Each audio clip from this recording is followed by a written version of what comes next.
மூச்சுக்கு 30 தடவை இந்தியா கூட்டணி வாய் திறக்க மாட்டேங்கிறாரு முதலமைச்சர். நேற்று செய்தியாளர்களை சந்தித்து பேசிய எதிர்க்கட்சித் தலைவர் எடப்பாடி பழனிசாமி திமுக கூட்டணியில் விரிசல் ஏற்பட்டுள்ளதாக தெரிவித்துள்ளார். அரசாங்கம் இதெல்லாம் ஒரு எடுத்துக்காட்டு.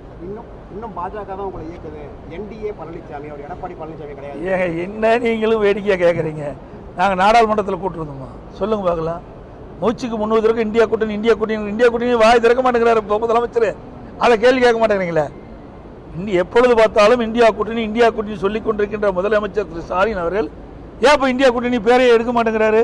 காங்கிரஸுக்கும் திமுகவும் உட்கட்சி பூசல் வந்துடுது. நிச்சயமாக அதாவது இப்போ ஊடகத்திலையும் பத்திரிகையிலும் வர செய்தி தானே பிளவுறது தான் நீங்கள் போடுறீங்க.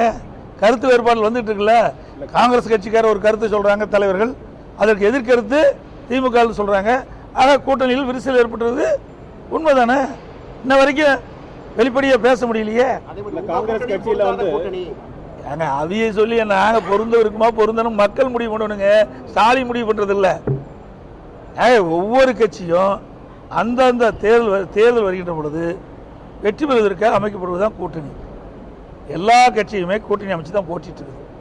இன்னைக்கு அதிமுகவில் யாரெல்லாம் கூட்டணியில் இடம்பெற்றாங்களோ அது சட்டமன்ற தேர்தல் நாடாளுமன்ற தேர்தலோ அந்த கட்சி தான் திமுகவோட கூட்டணியில் அங்கம் பெற்றது. திமுக கூட்டணியில் எந்தெந்த கட்சியெல்லாம் தேர்தல் நேரத்தில் இடம்பெற்றதோ அந்த கட்சியில் தான் அதிமுக இடம்பெற்றிருக்குது.